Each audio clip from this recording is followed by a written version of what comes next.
नमस्कार, बुलेटिन में आपका स्वागत है। आपके साथ मैं हूं जीनत सिद्दीकी। प्रधानमंत्री मोदी आज यूपी को बहुत बड़ी सौगात देने वाले हैं। पीएम आज जेवर में बन रहे नोएडा इंटरनेशनल एयरपोर्ट का शिलान्यास करेंगे। 2024 में इस एयरपोर्ट की शुरुआत हो जाएगी। इस एयरपोर्ट के बनने से पश्चिमी यूपी सहित पूरे उत्तर प्रदेश को बड़ा फायदा मिलने वाला है। इसके अलावा बड़ी तादाद में लोगों को रोजगार मिलेगा। इस इलाके में निवेश भी बढ़ेगा।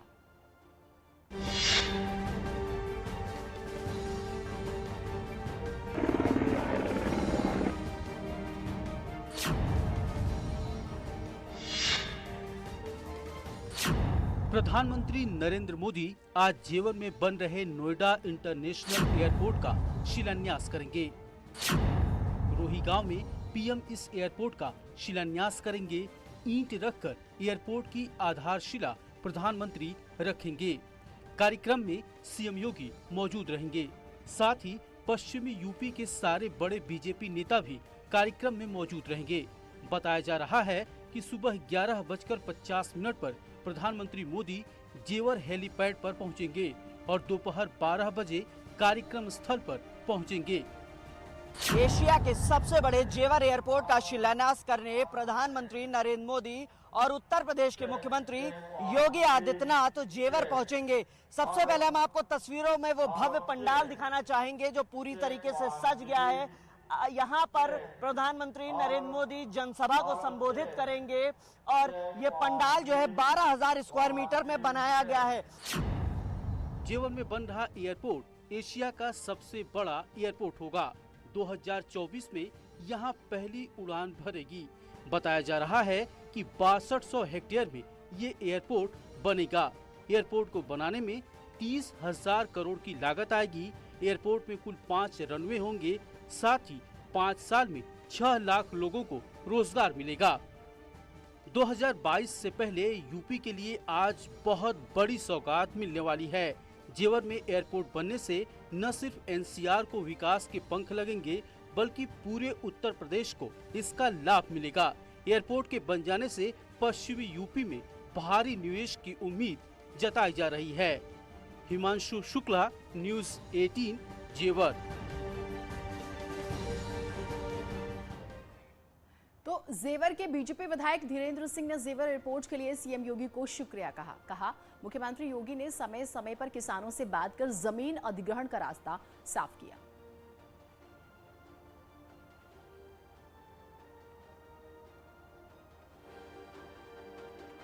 देखिए, ये वही क्षेत्र है जहां 2 गज जमीन के लिए गोलियां चलती थी और इसमें मैं प्रदेश के मुख्यमंत्री को धन्यवाद करना चाहूंगा कि जिन्होंने किसानों से निरंतर वार्ता करी और इस एयरपोर्ट को बनाए जाने का मार्ग प्रशस्त किया। मैं तो एक माध्यम बना किसानों के और मुख्यमंत्री के बीच का।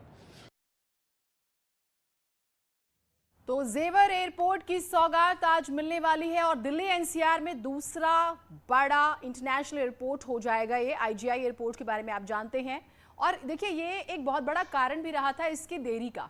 100 किलोमीटर का फासला दिल्ली एयरपोर्ट से, और इसकी अगर हम बात करें तो अमूमन यही तर्क दिए जाते रहे कि भाई इतने कम डिस्टेंस में इतना बड़ा एयरपोर्ट इन्वेस्टमेंट शायद ठीक ना हो। लेकिन वक्त बदला, फाइलें इधर से उधर घूमती रहीं। लेकिन अब मौजूदा दौर में जब दोनों ही जगहों पर केंद्र और प्रदेश में बीजेपी की सरकार है, ये साकार हो पाया।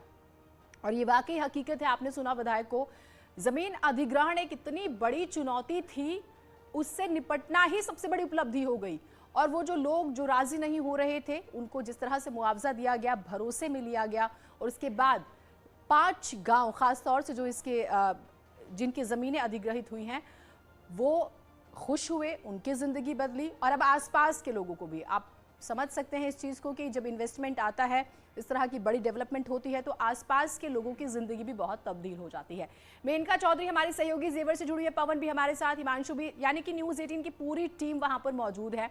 मेनका, हम बातचीत करते थे एयरपोर्ट को लेकर, कभी कहीं जाना हो तो होता था कि भाई इतना वक्त लगेगा, लेकिन अब वो वक्त खत्म हो जाएगा। एक एक बड़ी सौगात हम पर्सनल भी समझ सकते हैं और फिर लोगों के संदर्भ में भी। बिल्कुल आपने सही कहा जीनत कि ये एक बहुत बड़ी सौगात है। सिर्फ जेवर को ये सौगात नहीं है, बल्कि पूरे पश्चिमी उत्तर प्रदेश को है, दिल्ली के एक बड़े हिस्से को है, और साथ ही साथ हरियाणा के लोगों को भी इससे फायदा होगा। कहा तो ये जा रहा है कि राजस्थान तक के लोगों को फायदा होने वाला है, क्योंकि जेवर इंटरनेशनल एयरपोर्ट जिस जगह पर मौजूद है, यहां पर यमुना एक्सप्रेस वे जुड़ती है और ये रफ्तार बहुत ज्यादा है। लखनऊ तक के लोगों को अगर इंटरनेशनल सफर करना है, यात्रा करनी है, तो उनके लिए ये एयरपोर्ट बजाय इसके कि वो लखनऊ से आईजीआई और फिर आईजीआई से वो बाहर जाएं, ये ज्यादा मुफीद होगा। ये तो बात हुई इस एयरपोर्ट की यूटिलिटी की। जैसा कि आपने कहा कि ये सबसे बड़ा इंटरनेशनल एयरपोर्ट न सिर्फ उत्तर प्रदेश दिल्ली बल्कि पूरे देश में सबसे बड़ा इंटरनेशनल होगा, एशिया का सबसे बड़ा इंटरनेशनल एयरपोर्ट बनकर तैयार होगा। पूरी दुनिया की बात करें तो ये चौथे नंबर पर होगा। और ये है इंटरनेशनल एयरपोर्ट की भव्यता की बात। रही बात कि आखिर इस इतने भव्य कार्यक्रम का आयोजन क्यों किया गया है, तो इसकी भी बात बता दूं।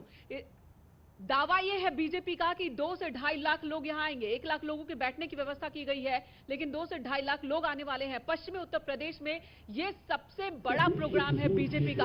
इससे पहले पूर्वांचल एक्सप्रेस वे के उद्घाटन के मौके पर हमने भव्य कार्यक्रम देखा, फिर बुंदेलखंड में देखा और अब पश्चिमी उत्तर प्रदेश में देख रहे हैं। किसानों को लेकर जो लॉ है वो अभी वापस लेने का मेनका, मैं इस पर आऊंगी, इसके सियासी PM ने पहलू पर कर लिया चर्चा है। करेंगे मेनका, और और इस पर यहाँ बिल्कुल पर बात करेंगे। और ये भी कि पश्चिमी उत्तर प्रदेश के सारे नेता जो हैं इस मंच पर आज नजर आएंगे, तो मिशन पश्चिमांचल जो है उसे भी थोड़ा सा समझेंगे आपसे। एक बार मैं पवन के पास जाऊंगी। पवन, क्योंकि जैसे हम लगातार बात भी कर रहे हैं, तमाम बड़े नेता पहुंचेंगे, जरा तैयारियों की तस्वीरें दिखाइएगा।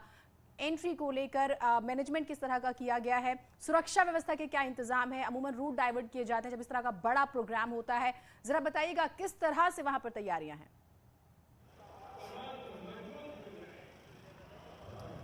देखिए, सुरक्षा व्यवस्था की अगर बात करें तो अपने पीछे की तस्वीरें मैं आपको दिखाना चाहता हूं कि तमाम जो पुलिस के, आईटीबीपी के, पीएसी के तमाम जो लोग हैं, जवान हैं, वो यहां पहुंच चुके हैं और अपनी अपनी ड्यूटी पर तैनात होने की तैयारी में हैं, क्योंकि अभी सुबह 8 बजे का वक्त है और ये कार्यक्रम जो है तकरीबन 10 बजे इसकी औपचारिक रूप से शुरुआत होगी। तो तमाम जो पुलिस, आईटीबीपी, पीएसी सब लोग के जवान हैं वो धीरे धीरे यहाँ पहुंचने लगे हैं। अगर बात करें मंच की, तो आपको दिखाना चाहूंगा कि मेरे जो दाहिने ओर जो है वो मंच वहां उधर बनाया गया है और यहाँ जो लोग हैं यहाँ से धीरे धीरे यहीं से जो है एंट्री गेट्स यहाँ बनाए गए हैं, यहाँ से लोग आएंगे और अंदर जाएंगे। कुछ लोग भी हमारे साथ हैं बातचीत करने के लिए। आप कहाँ से आए हैं? जेवर से ही।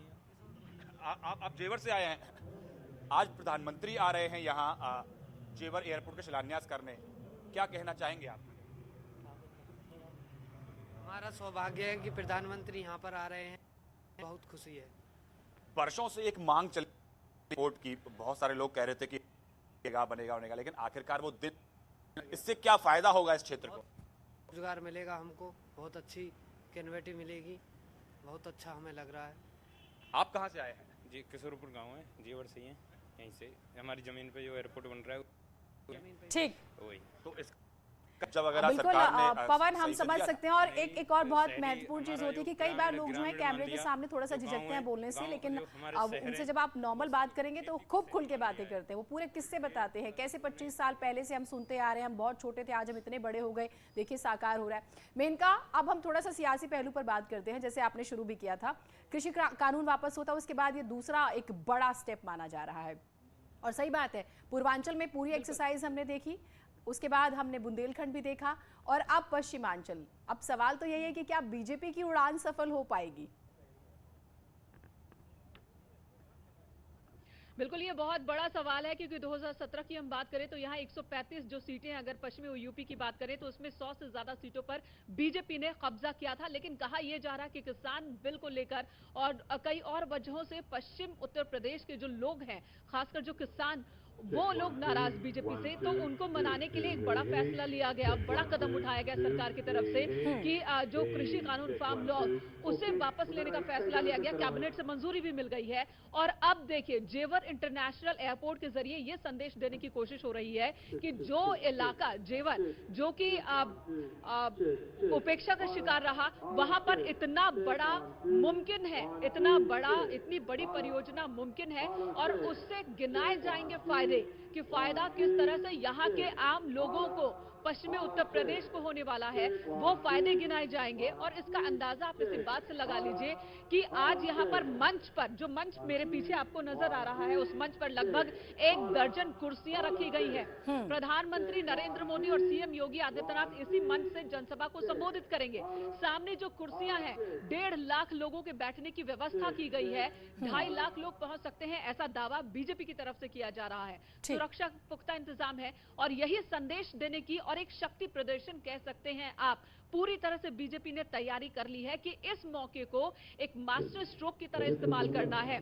जेवर इंटरनेशनल एयरपोर्ट के शिलान्यास के मौके को बिल्कुल इस्तेमाल करना है। और ये रूपरेखा जो बनाई गई है, 2024 लोकसभा चुनाव से पहले पहली उड़ान हो जाए, ये बिल्कुल। बहुत शुक्रिया आप दोनों का। हर तस्वीर आपके जरिए हम अपने दर्शकों को दिखाएंगे तो बेहद ही महत्वपूर्ण है। और ज्योतिरादित्य सिंधिया, नागरिक उड्डयन मंत्री, आज बड़ा दिन उनके। पिछले 7 सालों में ये 9वां हवाई अड्डा की शुरुआत की जा रही है।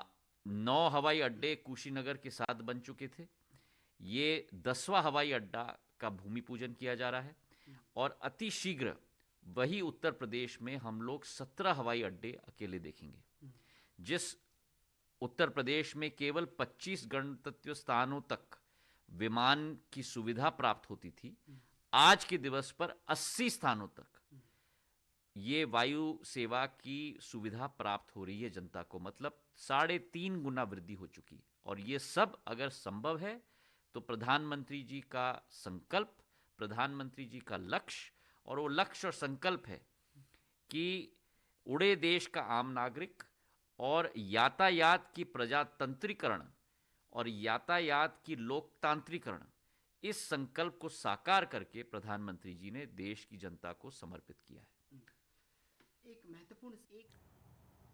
उधर कानपुर के ग्रीन पार्क स्टेडियम में आज भारत न्यूजीलैंड के बीच पहला टेस्ट मैच हो रहा है। सुबह 9:30 बजे मैच शुरू होगा। मैच के लिए टीम इंडिया स्टेडियम पहुंच चुकी है। मैच को लेकर सुरक्षा के पुख्ता इंतजाम किए गए हैं। भारी तादाद में पुलिस फोर्स तैनात की गई है। 5 साल बाद ग्रीन पार्क में मैच हो रहा है। मैच को लेकर क्रिकेट फैंस में काफी उत्साह भी देखते ही बन रहा है। तो देखिए, मैच और मैच यानी कि जज्बात, बेशक से ठीक है भारत पाकिस्तान नहीं है, लेकिन फिर भी मैच के साथ, मैच के लिए दीवानापन आप समझते हैं। लंबे समय बाद अब आज ये मैच हो रहा है तो एक्साइटमेंट लोगों में उतना ही है। तो कानपुर के ग्रीन पार्क स्टेडियम की हम बात कर रहे हैं, जहां भारत न्यूजीलैंड के बीच पहला टेस्ट मैच हो रहा है। तस्वीरें भी आप देख पा रहे हैं। सुबह 9:30 बजे, यानी कि अब से थोड़ी देर बाद ये मैच जो है शुरू हो जाएगा।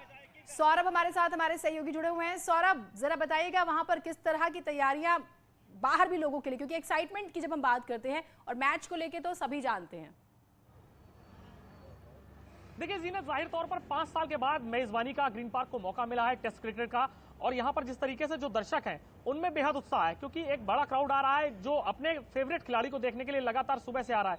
और अगर सुरक्षा की व्यवस्था की बात की जाए तो चप्पे चप्पे पर पुलिस बल तैनात है।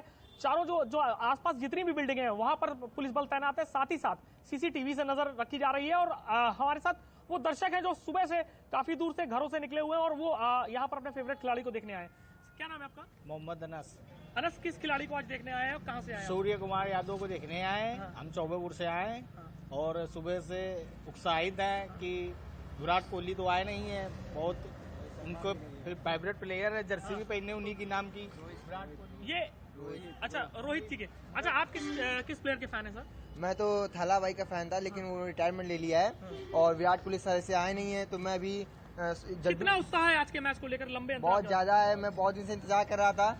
बाकी 5 साल बाद टेस्ट हो रहा है और मैं जड्डू सर को देखने आया हूँ कि वो फॉर्म में है, और केन सर को भी देखने आया हूँ, और मैं नारा मुंह से आया हूँ।